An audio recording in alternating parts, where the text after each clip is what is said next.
and Jagrative, Jai Masters.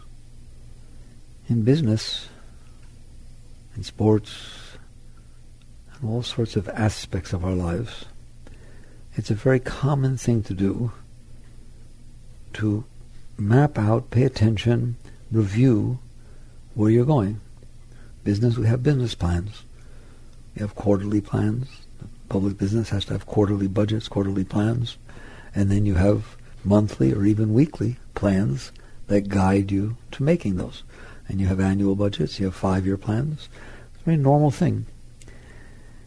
People don't tend to do that from a deep enough place with their life. The way I like to look at life is as follows. You're born, and you're going to die. In between, there's this time that's called your life. If you don't be careful, that time will slip by, and you will have missed it. You will not have paid attention. You will not have got anywheres. Why? Because what happens to most people is they don't pay attention that there's this space between birth and death. What they pay attention to is survival. They pay attention to that in a given moment, I'm scared, I'm not okay, I want something, I don't need something, somebody doesn't like me. And the moments go by without you having a perspective of what's going on. We call it survival mode. You're just trying to be okay, trying to get a relationship, trying to fix the relationship, trying to have enough finances, trying to, et cetera, et cetera, et cetera. And then the moments get lost, and there's no guidance. There's no overall breadth of your life. That's a heck of a thing to waste, is a life. And if you don't pay attention, I'm telling you, you won't realize it. You'll waste it. It won't go anywhere. So you start by asking a serious question. What do I want? What do I want to make the purpose of my life? And it's not a philosophical question, not really. It's a personal question. And what you're going to find out is that the answer is really very, very simple. I want to be okay. I want to enjoy the time between my life and my death. That's what everybody wants. They want to have an enjoyable span where, as they go through the different stages of their life, they enjoy it. It's beautiful. They're happy. Why would you want to spend the time between your birth and your death and not be happy? Well, how can that be the meaning of life? To not be happy? Well, I suffered a lot. Mazel tov. I mean, congratulations. All right? If you want to give it meaning, you have to start by enjoying it.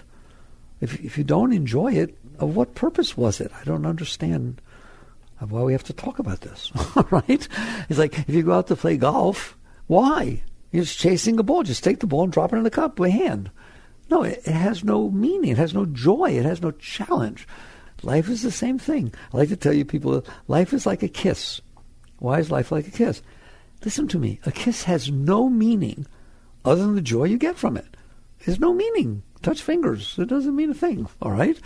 It's the fact that your Shakti, your Chi, your spirit opens and you feel this upward, tantalizing, beautiful thing, hopefully, when you exchange with somebody like that or intimate relationships. Life is exactly the same. The meaning of life is not complicated. The meaning of life is the experience of the moments that unfold during your life. You get to experience them. I hope you're enjoying them. I hope you have enjoyed every moment of your life, every single moment. Why? Because if you didn't, you wasted that moment. You only have the moments that happen to you and the moments that will happen to you. That's what it means to be alive. You can't change that. The only thing you can change is how you interface with, how you do with the moments that are unfolding during the period of your life. The more moments that unfold and you feel joy, you feel inspiration, you feel love, you feel, wow, this is great, the better life you had. It is not true that he or she that dies with the most toys wins. The person who has had the most joy, inspiration, and excitement and love during the most moments of their life had the most meaningful life. Okay? It's very simple. It's unbelievable. So if you understand this, and I hope you do, I hope I don't have to sell that to you, right? I mean, what else is there? Like I said, I suffered the most. I complained the most. I didn't enjoy the most. That's mazel tov. I hope you had a very nice life, because you didn't. Did you? In the end, it is measured by the beauty and joy and inspiration that you experienced during your interaction with the moments that were unfolding in front of you. Why would the moments unfolding in front of you? Because that's the only moment there is for you. There are 800 billion zillion moments going on at the same time, all over the place. There's all kinds of moments going on, not just on Earth, everywhere. Probably 800 billion zillion is not a big enough number for every moment that exists everywhere. But you only get to experience the one that's in front of you. It's just the way it is. It's the nature of the game. You will only experience what is picked up by your senses. And that's it. And it is so little. It's nothing compared to what's going on. So you better enjoy that. It doesn't impress me that you wish it was different, because it's not. It doesn't impress me you would have rather done something else. Those bumper stickers, I'd rather be sailing. Sorry, I feel sorry for you. So in other words, you're not enjoying driving your car. You're not enjoying going to school. You're not enjoying doing what you're doing because you'd rather be doing something else. So moments are going to unfold in front of you. That's what your life is. We can discuss later how much control you have over the moments that unfold in front of you. It's a very deep question. But the main point is moments are going to unfold in front of you. You can be driving down the road, that's a moment. You can be sitting here, that's a moment. You can be eating, that's a moment. You walk into a restaurant, that's a moment. Every moment, there's a moment. How are you doing with that? Because I'm telling you, the quality and meaning of your life is the more you're enjoying, experiencing, blown away by, higher, inspired by the moment in front of you, the happier person you are, the wholer person you are, and the more you are bringing beauty into this world. To prove it to you, the opposite is I don't like the moments unfolding in front of me. How you doing? I'm depressed. Of course you're depressed. Why? You don't like the moments unfolding in front of you, right? You don't like your relationship. You don't like what you look like. You don't like that you're getting older. You don't like your hair's turning gray. You don't like this happening. You don't like that so-and-so died. I don't like that the weather because it's raining. If you don't like it, you won't like it. So you come into a situation where you understand moments are going to unfold in front of you during the time between your birth and your death. Your consciousness is here right now, and you have been experiencing these moments. I'm telling you, to take inventory, almost like your business plan, is to sit down and say, how am I doing? Not how am I doing, did I make money? Not how am I doing, do I have a wife or a husband and children? And not how am I doing, am I respected by others? Because if that's not turning you on, if that's causing you neurosis and anxiety and insecurity, then they're not good. They're meaningless things. It's like setting a meaningless goal that doesn't ever generate anything. So a meaningful thing to do with your life is to sit down on a regular basis. I wish you would do it. Take inventory on a regular basis, which is, how did I do with the moments that just unfolded? How am I doing the moments unfolding in front of me? And am I ready to do well with the moments that come next? Because it's a motion picture. It just keeps coming. And the answer to those things to almost every single human being is, I never thought of it that way.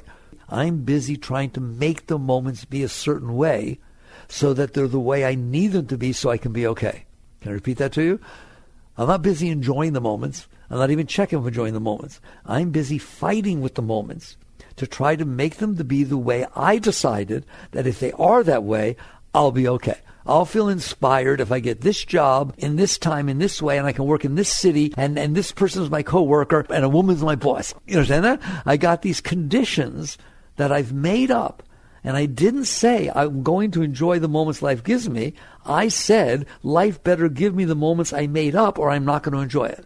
Is that not what you're doing? Right? And they tell you to do that. Decide what it is you want, what it is you need, what it will turn you on, what you're passionate about, then go and try and make it happen. Well, what's happening during the time that's not happening? I'm frustrated. I feel jealous because other people get it. I feel left out, etc. And then what you're going to find out, if you live like that, and everybody does, if you live like that, that two things happen. One is you keep changing what it is you want. If he just talked to me, oh my God, that would turn me on so much. All right, now he talked to you. Well, if he asked me out, I didn't really mean if he just talked to me. All right, well, he asked you out. Okay, well, he's picking me up in that car. I thought he had a nice car. Anybody like that? It keeps going on. It never, ever, ever lets you feel, once in a while, once in a blue moon, whoa, this is exactly everything. I feel so inspired. This is unbelievable, right? How many times have you felt that? What percentage of the moments that passed by you made you feel that way? It's so small, it's ridiculous. And then it doesn't last. Then something happens. All right, I'm begging you because I care about you. Wake up. That is not how to live your life. You will never, ever have a good life. And by the way, you'll be afraid of dying. Why? Because you haven't achieved what you want to achieve. That's why people are afraid of dying. The boat didn't come in yet. I want something. I'm going to tell you a secret. If you get to the state I'd like you to get at, where you're filled with joy and love, and every single second is the most inspiring thing, and you're just like, there's this dance between you and life, and let's boogie. It's every second. I'm talking about every second is turning you on.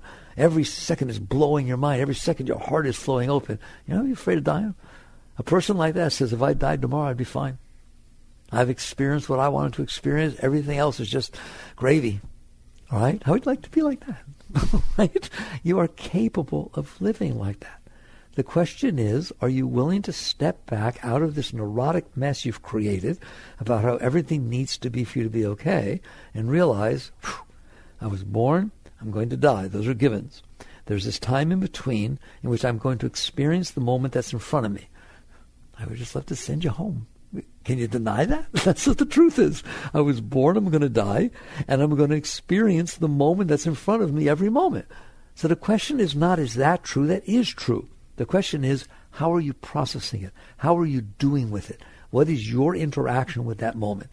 And right now, as a normal human being, which you don't want to be, because they're not very happy folks, right? It is a battle with the moment. It creates anxiety, it creates insecurity, it creates worry, and all kinds of things. The other thing that happens is there are moments that pass before you in the past that are still bothering you. Well, that didn't fit within the formula of I have this time between my birth and my death, and I want to get off on every moment that's in front of me and feel inspired. If I've blocked myself up, that there were moments that happened before that I didn't like, they weren't the way I liked them to be. First of all, when I'm done with you, you won't think like that. There are no moments that can unfold in front of you that are anything other than wonderful. They're teaching experiences. They're challenging experiences. It's like playing sports. If you play sports, you really don't want the other team to lay down and just let you score every time. You want a challenge. You want to not know what they're going to do and try to dig down inside and bring your best game forward. Life is exactly the same. It brings its best game forward. Are you willing to bring your best game forward? So when you get to the point where you realize that there is a state of existence, a state of life, in which every single moment is feeding you, every moment is a challenge, every moment is exciting, every moment is passionate, every moment is filled with love. How would you like that? Every moment. Every moment. You go to bed at night, it's like just joy. You don't review. They tell you, review everything that happened to you today and judge it on a scale of 1 to 10. Don't ever do that, right? That's just making yourself more neurotic. When you do your best every day of every moment to enjoy the moment that life is giving you, then when you go to bed at night, giggle. Giggle. I want you to giggle. That was fun. Wow. And if you wake up in the morning, which is none of your business, make yourself you wake up, you're still there. I want you to giggle. I wonder what will happen today. I can't wait to see. I'm going to grow so much. I'm going to enjoy this.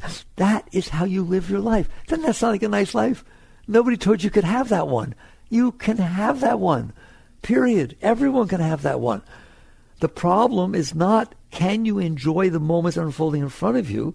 The problem is that you have decided within your head, it's like a neurosis, it's like a habit, right? An addiction. You've decided within your head that there's a certain way the moments need to be for you to be okay. Admit that. There's a certain way a person has to behave, the way they have to dress, the way, if you go into a restaurant, what kind of music are they playing? What's the special of the day? Who's serving you? Is it the same cute waiter or waitress last time? Every single thing you've made up in your head. The moment has to be that way. And it's not that way. And because it's not that way, you're not happy. And you struggle with it. And then what happens is every once in a while, fairly often, not all that rare, a moment unfolds in front of you that is so much not that way that it really bothers you. Notice, it's not the moment that's bothering you. It's the fact that it's not the way you wanted it to be. I'll take a moment that everybody knows would be terrible. You come home, the wife comes home, and there's a note. I've left you. I'm leaving. That's it. You'll never hear from me again. I'm sorry. I can't do this anymore. Oh, my God. That's traumatic, unless you didn't like the guy, and he was Catholic, and you couldn't divorce him, and all of a sudden that letter sitting there, you're in ecstasy. It is not the event. It is not the moment. It is how the moment interfaces with what you decided you want or what you don't want.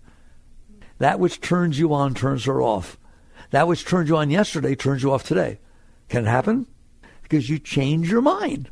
You just decided in your mind how you want the moment to be. And if it isn't the way you want it to be, and I'm painting it, let's say it's really not the way you want it to be, it's not the way you want it to be a lot, then it really bothers you. It does. It really bothers you. You get really upset. And what happens is that leaves a mark inside of you because you can't let it go. And so you hold it and you store it inside of you. In yoga, we call that a samskara, right? That this impression that went on in a given moment, the moment is over, but it's not over inside of you. You know anything about that? You actually store the disturbance that the moment created inside of you. It's not that you stored the moment's gone. You understand? It's gone. It went by. The next moment happened. There have been 6,000 moments since that one happened. In a second, they all go by, right? But you stored your reaction to that one. And you stored it as a negative thing. So now you have begun to store inside your mind and your heart these negative impressions based upon your past experiences. Now when the moments unfold in front of you, not only could you have a problem with the moment because it doesn't match what you want, but it reminds you of the moment that happened before that you didn't like.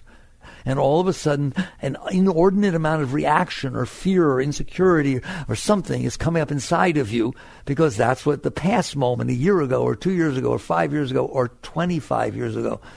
Psychology tells you it could be from your childhood that something happened you didn't process. And now a moment's unfolding in front of you, and next thing you know, you got all this garbage coming up inside of you. Well, guess what? You can't be okay if that's what's going on. I just painted a picture. I don't care what you do, period. I don't care what happens to you. You're not going to have a nice life. Why? Why, again, can we do it very quickly? You're in here. The moment's unfolding in front of you.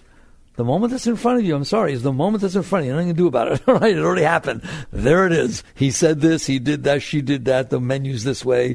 It's called reality. We have a word for the moment in front of you. It's called reality. There ain't a thing you're doing about it. There's something you can do about it inside, how you interface with it, but you ain't changing reality. Maybe we can change what happens next, but you can't change what happened before, and you can't change what's happening right now. Not literally, in this moment. So this moment is what's in front of you. It comes in. How well does it come in? Well, it depends on whether it matches what I want. It depends on whether that moment matches what I like or what I don't like or what I decided I want it to be, or does it look promising to help me get what I want, or does it look destructive? How well does the moment match what you decided you wanted inside your head? Normally, it doesn't match very well at all. Let's get that straight. The probability that moment's going to match what you made up in your head is slim to nil. So basically, it comes in, I'm having some issues with it. That's one problem. But then there's a second problem. I call it the secondary explosion, which is it comes in and it hits your stuff from before. It's bad enough it doesn't match your self-concept. It doesn't match your belief structure. It doesn't match what you want. Therefore, it's disturbing. But then you have all this stuff stored in there from your childhood, from high school. I would say high school. You got a lot stored in it from high school. High school was tough, wasn't it? So it comes in, and all of a sudden you're feeling rejection, you're feeling insecurity, you're feeling whatever the heck it is that was impressed upon you and made a big impression on you from the past. Like literally somebody could talk to you and say something and remind you of your mother yelling at you. Your mother died 30 years ago. The person was a man who said it. How in the world could it remind you of your mother? It just, your mommy's in there and she ain't stored well. She's coming back up. All right. Now you tell me, I don't want to tell you, what chance do you have to have a nice life? I already said the first problem is the moment unfolds and it doesn't match what you want. How do you feel about that? Bad? Terrible? Okay, it matches what you don't want. I feel even worse.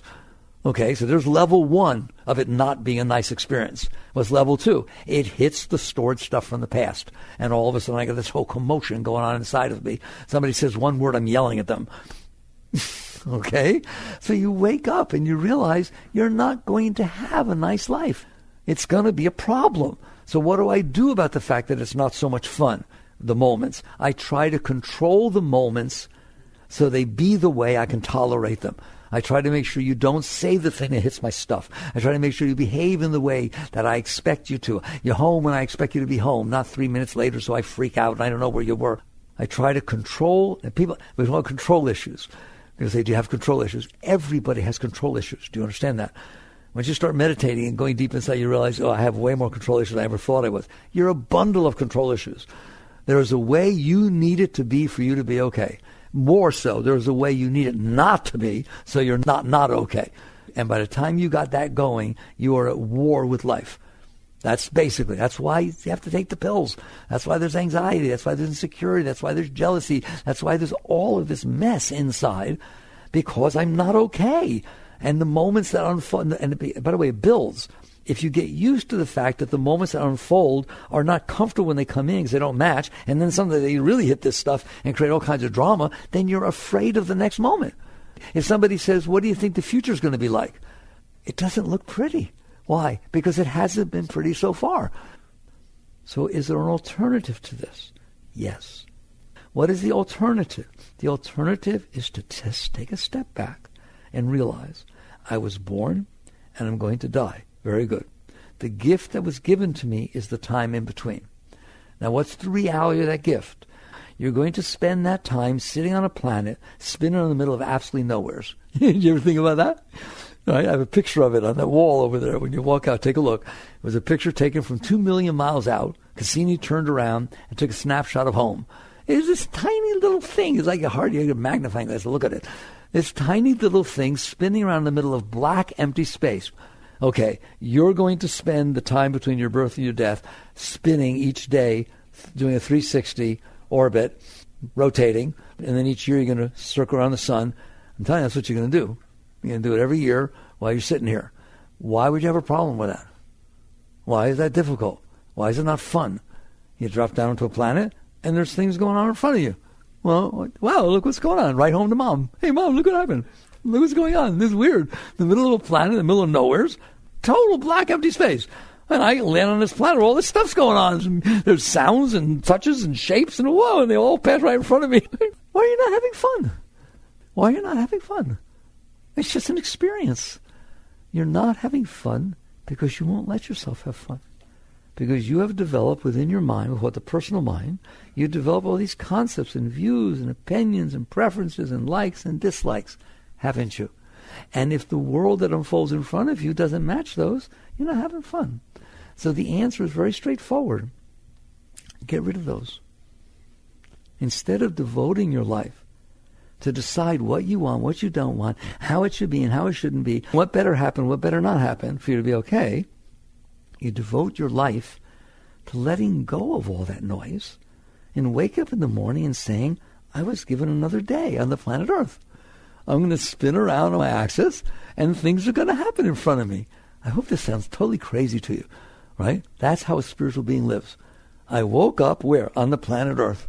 It could have been on Mars. It would have been very boring. There's nothing going on Mars. I woke up on the planet Earth. It's like winning the lottery. And guess what's going to happen today? Things are going to pass in front of me. Even if I do nothing, they'll pass right in front of me, free of charge, aren't they? People, places, things, armadillos, butterflies, snakes. They're just, oh my God, weather. There'll be stormy and there'll be rain and there'll be, like, wow, there's going to be moments unfolding in front of me. Isn't that exciting? And if a part of you says, no, I don't want it to rain today, you see what it is that's ruining your life. The rain is not ruining your life. The fact that you don't honor and respect the fact that it's raining is ruining your life. The fact that your husband or boyfriend doesn't put the cap back on the toothpaste is not ruining your life. It's the fact that you can't enjoy that the idiot can't put the cap back on the toothpaste and giggle. It's, oh, I love him. It makes me love him more. What do you care if he puts the cap on a stupid toothpaste? Do you understand that? Or he slurps his soup, okay? Or he's 5 minutes late when he comes home. Or, like, enjoy the man, will you? You're with him. Enjoy your wife. Enjoy your husband. Enjoy the experience that unfolding in front of you. Don't sit there and say, unless they're the way I want them to be, I not only will I not enjoy it, I'm getting divorced. And it causes all these problems in your life. Same thing with your job. Enjoy your job. Enjoy what you're doing. Why? Because the alternative is ridiculous. The alternative is to not enjoy what you're doing. Are you hearing me? But you see that tendency to say, I can't enjoy it unless it's the way I want. That's death. I'm telling you, that's the worst thing you can ever say to yourself. What you say to yourself is, however it is, I can enjoy it. Whoa, however it is, I'll learn to enjoy it. I'm going to have fun with it. Reality wins. This is it. It unfolds in front of me, and I'm going to learn to enjoy it. If there is a part of me that can't, instead of doing what everybody else does, which is try to manipulate the moments passing in front of me to match the craziness I developed inside of myself, I'm going to use the same energy, the same will, the same intention that they're trying to manipulate the moments to let go of the part of me that's ruining my experience in the moments. So if there's a part of me that doesn't like what you wear, or doesn't like how you sit, or doesn't like what your hair is, or does, whatever the heck it is, that's causing me to not be comfortable with my wife or my thing or my situation, I'm going to try to get rid of that. I'm going to try to rise above that. I'm going to do the work that's necessary so that every single moment that unfolds in front of me for the rest of my life is so beautiful to me, is so awesome. I'm so honored to experience it that I can't even breathe. It takes my breath away. It's just unbelievable. It's the most, wow, look, it's raining. Wow, it's 100 degrees out. Oh my God, I wonder if we can get to 101. I'm sweating so much, I'm like sopping wet, and I have to go to work. Oh, this is so neat. What if you were like that? Would that be neat? That's what spirituality is about. It's about changing your inner attitude about the reality of life that is being gifted to you. The moment in front of you is a gift. Do you understand? No one has ever experienced the moment you're experiencing. No one has ever sat there at this angle and looked at what's happening, have they? No one ever will. Whoa, that's a mind blower. It is every moment of your life is a unique gift being given to you and nobody else. Wow, that's pretty neat, isn't it? And what are you doing? I don't like it. Oh, what a nice way to do gifts. All right. All right. It's like people write me a lot about this law of attraction because everyone's talking about, well, do the law of attraction, that if I want something, attract it to yourself. What I'm sitting there saying is very straightforward. If you are busy attracting to yourself what you want, you are busy still playing the game of trying to get what you want. So you're not okay with the moment. Instead, why don't you practice and understand that that's what I'm trying to say. If somebody's giving you gifts, so I give you gifts all the time. I love you to pieces and you're special to me and I'm just flowering you with gifts. And every time you give, you go, I didn't want that. I wanted it to be red. I don't want it to be blue. All right? That's not the size I wanted. It's what I wanted, but it's just not the size. I wanted it to be a little small. Whoa. How much longer am I going to give you gifts? That's what you're doing to life. She is presenting to you a unique moment that she never gave to anybody else. And she never will. She's not fickle. This moment's yours. You're driving down the road. What you see, no one's ever seen. It never was that way before. The trees grow. All kinds of things go on. The cars are different. You are seeing a completely unique moment. No one will ever see it again, and no one has ever seen it. And all you're doing is complaining. All the time. All the time. I'm late. I don't like the way he's driving. Oh my God, the light changed. I might have to stop at the light. It's ridiculous. Why don't they have electronic lights that pay attention to how big the traffic? Look how big the traffic is. That light shouldn't have turned red. Is yours like mine? Does it do that? Okay? That is like telling life, forget it, baby. I don't like the moment you gave me. And the reason I brought up this law of attraction is people say, well, you can attract to yourself by meditating and concentrating on something. Yes, you can. All right? Trying to force life to be your way. But if you are a person that gives gifts to somebody and the reaction of that person every single time is, oh my God, that I never expected anything like that. That is so beautiful. Thank you, sir. That person wants to give you more gifts, don't they? Life's that way. Forget laws of attraction. You be appreciative and open and inspired and totally drawn into the gift of the moment that's given to you. Wait to see what happens to the moments. Just somehow life just keeps rising higher and higher. Plus, it doesn't matter because you're enjoying everything everywhere. So those, now we're going to talk about how to get there. Those are the two different lives you can live. Door number one, door number two, you choose. Door number one is, I've had a lot of bad things happen to me. They left all the depression on side of me. I don't ever want it to happen again. I had a few nice things happen to me. I want them to happen again. And so I've made up in my mind how I want things to be and how I don't want them to be. And I'm sitting there judging every single moment as it passes before me to see whether it matches that or not. And that determines how I'm doing. That's door number one. Leave it closed. Put locks on the thing. All right? Door number two is, I don't know what's supposed to happen, and I don't care. I'm sitting on a planet spinning in the middle of nowhere, and this is far out. I get to have these experiences, and they're free. I don't have to pay a single thing. They just unfold in front of me, and then hi.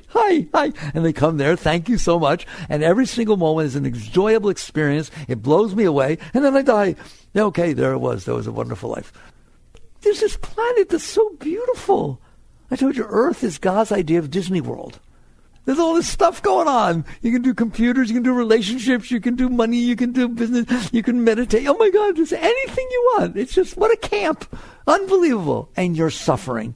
Imagine sending your kid to Disney World and they come back neurotic. Oh, the lines are so long. I didn't get to sit next to Sally on the right. Why'd you send me there? I thought you liked me. Whoa. Well, what are you doing? You've landed on the most beautiful planet in the entire week. We've never found anything like it. All right? And all you do is complain. It's the truth.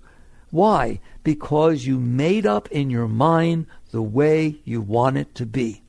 That's why. Right? Now, if you think these are weird teachings, I'm going to take you aside for a second and talk about the noble truths of Buddha. 500 BC, there was this guy who got into his head, man, people don't seem to be very happy.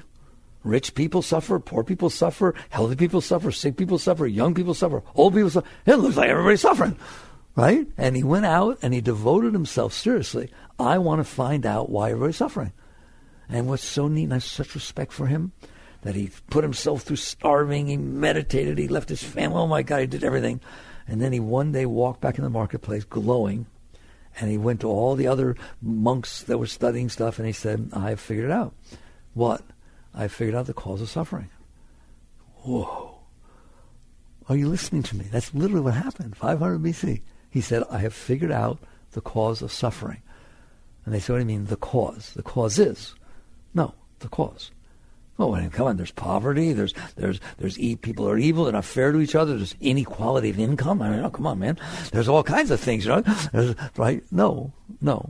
I have figured out the cause of all suffering. Wow. Would you like to hear what he said? First noble truth of Buddha, all of life is suffering. It doesn't mean you break your arm every day. It means you're suffering.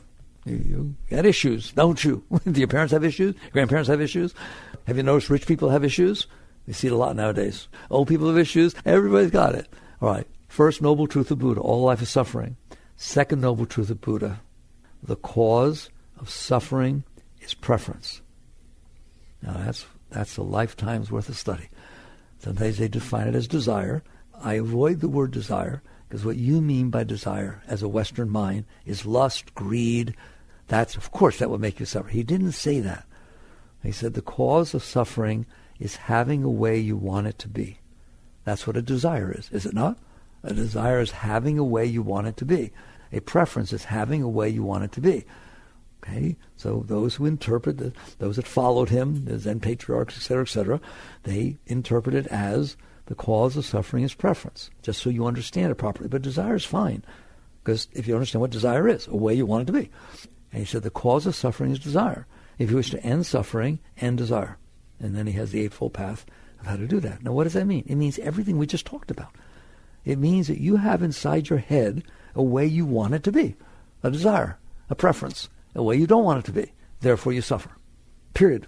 I saw a snake once. It scared me. I don't want to see snakes anymore. Forget it. Your whole life's over. Listen, I'm not exaggerating.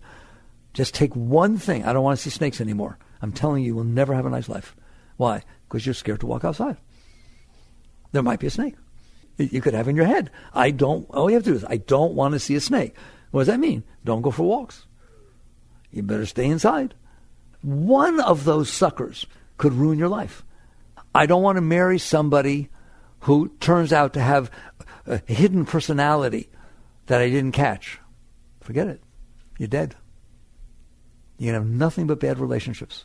Why? First, you won't get married, because at any point it could turn out you missed. I mean, tomorrow she could show up that she's got this hidden agenda, and how do I know, right? So I better not get married, right? And the second thing is you get married, and you watch your clock. You literally mark your calendar. All right, day went by, she didn't show up yet. Day went by, didn't show. This is working. You're ruining your life by just one thing you don't want.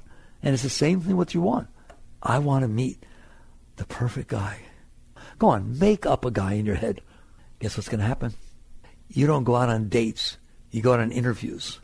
I'm serious. All you have to do is have a preference and you're dead. You will be looking for that. You're looking to see it'll happen. You're looking to see that it won't happen. You're not open. You can't enjoy the moment. Why? It might not be what you want it to be. and you don't have one of those, you have all these preferences and concepts and views and things about the way you think things need to be for you to be okay. Where did you get those? Based on your past experiences. You have these impressions that have been made on you. Some of them were nice, some were not nice. And I'm telling you, all of your preferences are based on those. Skinner, the psychologist, says, man is the sum of his learned experiences. You've learned these things. There's nothing holy about them. You didn't decide what to like or not like. It just kind of comes up, doesn't it? All right? And I'm telling you, it comes up based on your past experiences. So basically, you get to the point where you wake up and realize, I have a problem. Me. I have devoted my life to my problem. I sat there and said, if it wants something, I better go get it. Otherwise, it won't be okay. If it doesn't want something, I better avoid it. Otherwise, it won't be okay. Instead of noticing that's what's making you not be okay. That's what a spiritual person has woken up to realize. The part of me that's telling me how things need to be for me to be okay is what's making it so I can't be okay. And so all of spirituality becomes changing the inside, working with the inside to where you're more open, you're more receptive. Let me ask you a question. If something happens and you like it, or something happens and you don't like it, which way are you better off? Which way are you better off? Which way are you happier? If what happens that you like or what happens that you don't like? All right? Then why don't you work on liking more things? Why have a list of 5 things that if they happen, they'll make you happy, and then kill yourself trying to get those 5 things? Why don't you work on making it 10 or 20 or 30 or 50? Since you're deciding what you like and not like, aren't you? Nobody's making you do that. Why don't you learn that you can change? Wait, I forgot. Do you ever change your mind? Oh, you can change that. Have you ever liked something and decided you don't like it? Well, then you're proving to me that you have the ability to go inside and change what you're doing in there. That's called your inner work. I don't have to call it meditation. I don't want to call it meditation. I love that you meditate. I love you do all the practices. Let somebody else teach you that. I want to teach you this. I want 24/7 of your life, not a few hours a day. I want you to realize you are ruining your life. You're ruining your life. You will never, ever have a nice life if the only way you're okay is that the moment in front of you matches what you want. It ain't going to happen. Plus, you're worried that it won't be, and you get on the wrong. It's just hilarious. Why don't you go inside and sit there and say, these are things that right now I don't like. I'm going to learn to like them. All right. Now you get down to, well, Buddha did it with his Eightfold Path. How do you do this?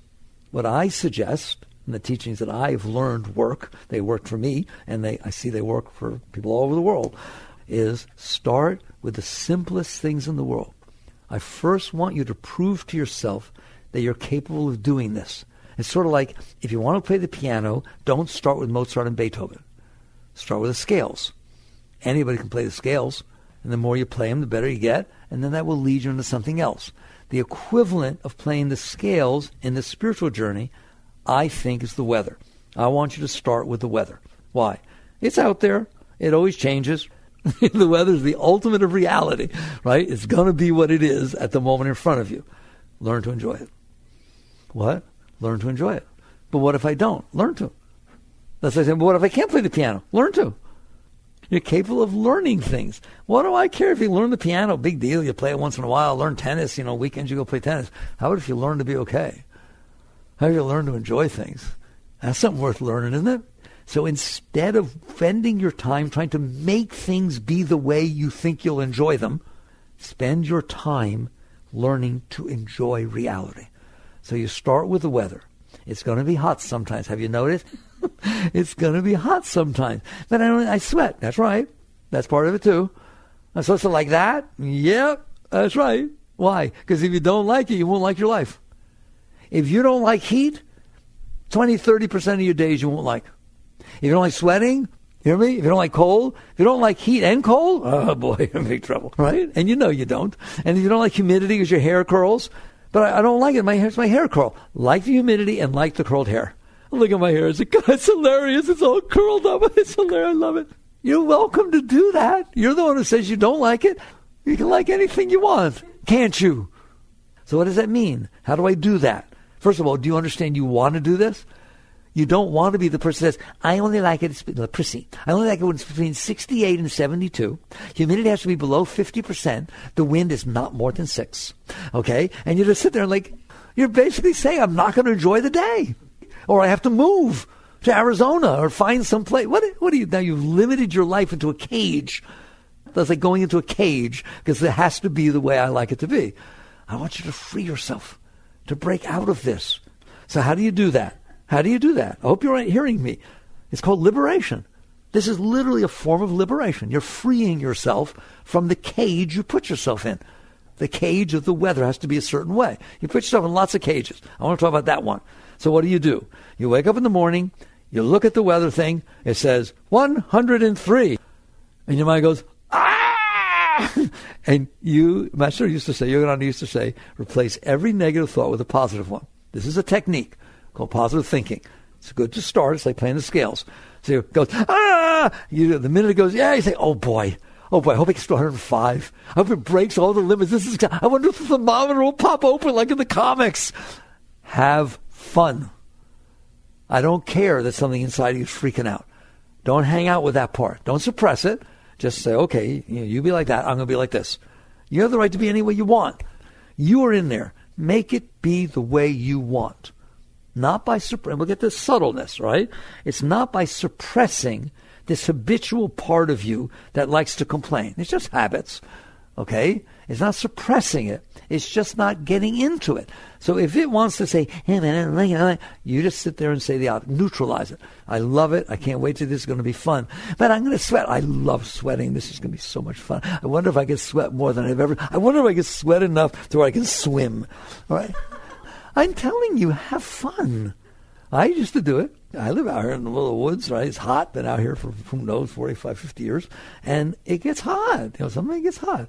And he used to complain. And then I did the following. This is just for me. Everybody, each person is their own path. I want you to find your own way. So for me, because I'm science-minded, very logical, I did the following. I taught you this once before. I really did this. I sat there and said, okay, it's hot. I hear you. It's hot. Why is it hot, Mickey? The sun. The sun is hot. Mickey, the sun is 93 million miles away. 93 million miles away. Miami's 360. How big would a fire have to be in Miami for you to feel hot here? It ain't happening. If all of Miami was on fire, God forbid, if all of Miami was on fire, you would not feel it here. That thing is 93 million miles away, and you're telling me you're getting hot? That's pretty neat. And then I sat there and said, well, what do you mean the sun? Well, I mean the star. Your closest. You mean you're circling a star, and you're so close to a star that you're getting star burn? That the star is making you. That's pretty neat. Stars are nice things, aren't they? Imagine being so close to a star that you could feel its heat. You are. And you start looking at it saying, that's exciting. That's pretty neat, isn't it? That you literally feel the heat. All right. Then he sat there and said to me, I said, okay, why is it hot now? Well, because it's summer and you're closest to the star. And I looked it up. Shh. Do you know that in the summer you're the furthest away from the sun? In the winter, you're the closest. Did you know that? Go look it up. The summer solstice, you are at the furthest away. The winter solstice, you are close to the closest point. Well, then why is it so hot? The tilt does it. The angle of the tilt. So it's the tilt of the earth as it goes around its orbit. That's what creates summer and winter, not how close it is to the sun. By the time I was done with that, he just shut up. He said, okay, you win. This is fun. Okay? It's just using your mind. You got a mind anyways. You're going to use it. Don't let this habitual garbage run your life. That's true positive thinking. It's not a matter of attracting to yourself what you want. It's a matter of using your mind to appreciate and accept and worship, by all means, the beauty of the moment that you're getting to experience. Some people are not comfortable with night. I'm scared. It's dark. What is night? Does somebody go out there and turn off the sun? Is there a little switch? No, the sun shines exactly the same day and night. There's no day or night. It's the fact that the earth spins on its axis and you're facing away from the sun. It's just like, come on, the sun's still there. Don't worry. It's doing the exact same. The sun doesn't know summer, winter, day, night, nothing. It just sits there and shines for 5 billion years. Dig it, man. All right? It's like you're not going to change it. Why are you not having fun? So you start working with yourself. And little by little, you're going to find out that these negative energies are dissipated and overcome by your positiveness, by the light you're shining. Master used to say, light dispels darkness. Doesn't it? It's dark as could be. Turn on light. It's gone. Darkness goes away. It's the same thing inside yourself. So you learn to start playing with yourself, playing in a positive way. The one way to do this is positive thinking. You do it with all kinds of stuff, all right? Once you graduate with the weather, if you can do it with the weather, I'm telling you, it will change your life. Just the weather. Just do it with the weather. Enjoy all the weather, right? And you just get to the point where you understand, I can do this. I can raise myself. The Gita has a line in it that says, one should raise the self with self, not trample down the self. And it's using Atman, those of you who know the Sanskrit, Atman, capital A, for the oversoul, your great being, you that I'm talking to, and then your lower self that complains and fetches all the time. All right? One should raise the other, not you go down there and get involved in it. Listen to me. If you're not enjoying your life, it's your fault. You did it. You decided not to enjoy your life. You decided, I don't like it because it's hot. Then you did it. He didn't do it. Now, then you graduate something bigger. You do it with the weather. You do it with the weather, right? Completely impersonal. I beg you, develop the tools of being able to do it. Now, the second one I use is you're driving down the road and you're in a rush and the car in front of you is going 15 miles an hour below the speed limit. It's a 55 speed limit. They're going 30 or whatever, okay? And you can't pass. You're stuck behind them. Okay. Shh. How are you doing? Not so good. Is it because of the car in front of you not doing good? Is the car in front of you bothering you, or are you bothering yourself about the car in front of you? What if you said, oh boy, look, this person's driving slow. I get to relax. I'll do my mantra. I'll watch my breath a little bit. It's not my fault. Nothing to do about it. It's just like the weather. I learned to do it with the weather, and now I'm going to learn to do it with this. So she'll turn. And usually it's 2 blocks, 3 blocks. They turn, and you enjoyed the moment. Which would you rather do? Not enjoy it, get all neurotic and upset and tell everybody when you get to where, oh my God, these people don't know how to drive. All right? Or enjoy your life. This is called enjoying your life. Or are you going to sit there and say that a driver in front of you has to drive the way you want for you to enjoy your life? Because you're going to find out lots of times they don't. So choose and keep begging you to understand. It is you that is ruining your life. The events are not ruining your life. You are ruining your life about the events. How about we stop doing that? It'll change everything. It's all about changing yourself. But you do it with every moment of every second of your life. What do you see if you start paying attention to this? You're going to realize it's way beyond anything that you think I'm talking about, how much trouble you cause yourself. You cause yourself trouble about everything. Go into a restaurant. You've never been there. Oh, the tables are too close, all right? Oh, my God, those people are smoking in the back, and the music is too loud. And it says on and on and on, right? And then people move next to you, get a table next to you, and they start talking too loud. Oh, my God, the portions are so small. What do they think? I'm a tiny person? Or they're so big. I'm on a diet. It's not hot enough. It's not salty enough. By the time you're done, how'd you enjoy your dinner?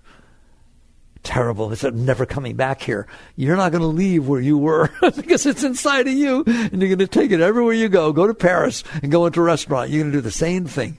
So you learn to work with yourself. I'm begging you to see this. It's something you have to decide to do with yourself. It's not a weekend retreat. It's something you decide, hey, I am making my life negative. My life is not negative. It just is what it is. It's life unfolding in front of me. So you start to work with yourself. You start to raise yourself little by little. I'm telling you, people write me from all over the world after reading the Unto the Soul. Just sit there and say, oh my God, my whole life has changed. Yes, of course your life has changed. It's like if I put on glasses and they're dark, and now the world's dark, and I have to run around and find lights to shine on everything. It's very tiresome. Why don't you take off the glasses? All of a sudden, everything becomes light. You have put a veil between you, your consciousness, and life, and that veil is dark. That veil is constant complaining. That veil is it has to be the way I want for me to be okay, and it better not be the way I don't. Do you understand that? Take off the glasses. That's what I'm begging you to do. All right? So you can do it through positive thinking. I've been teaching these techniques lately. I don't teach techniques, but I've been doing it for you. All right? All these years I always said, I'm not going to teach techniques. You figure it out. Here's 3 very simple techniques. They're a hierarchy. Each one's deeper than the other. You start with the simple ones. Positive thinking.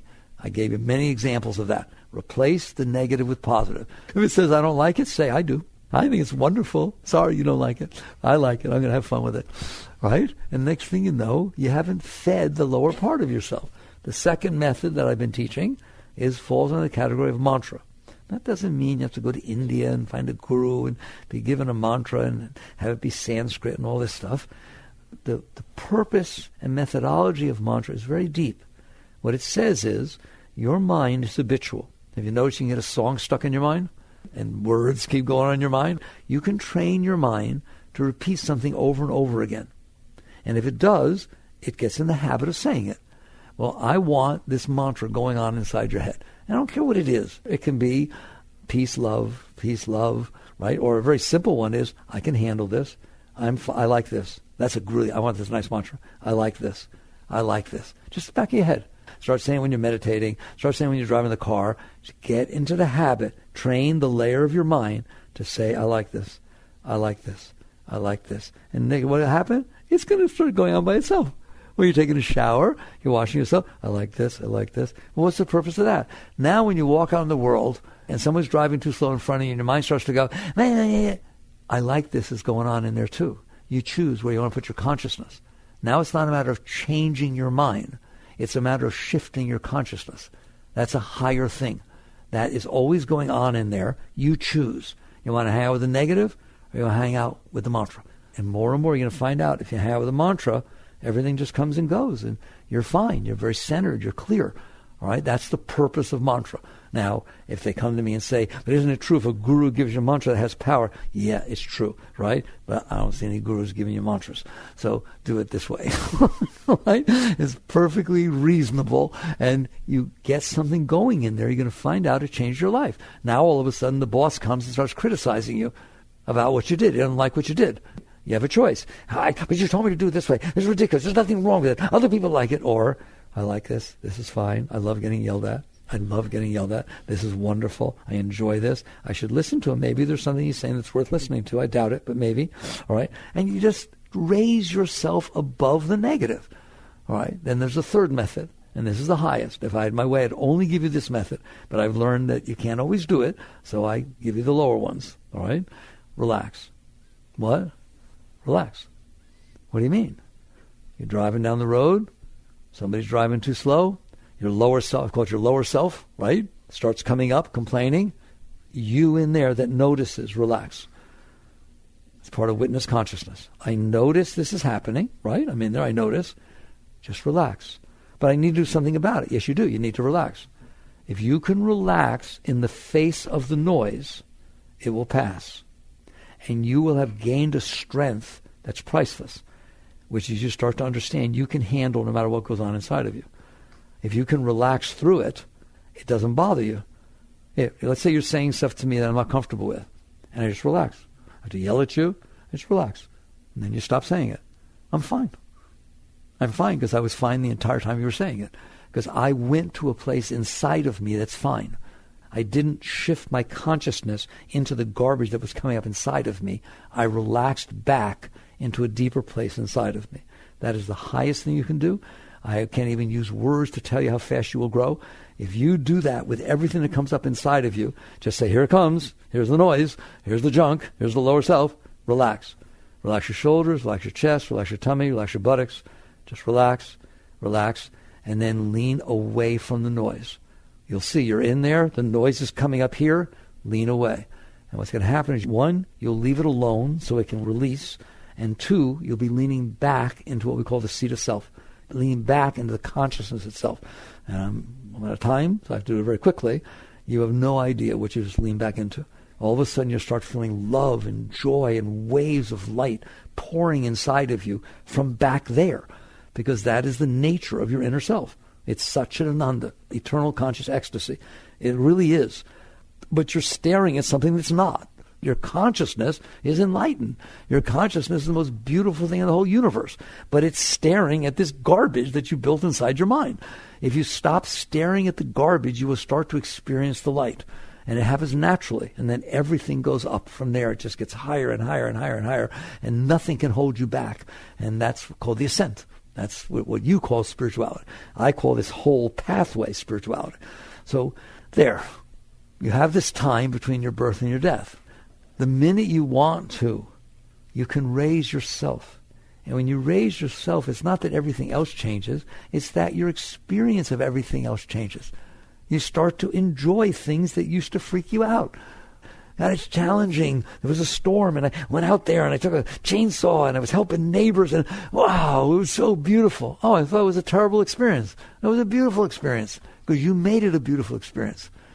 And you do that with everything. All right, so this is how to have a beautiful life.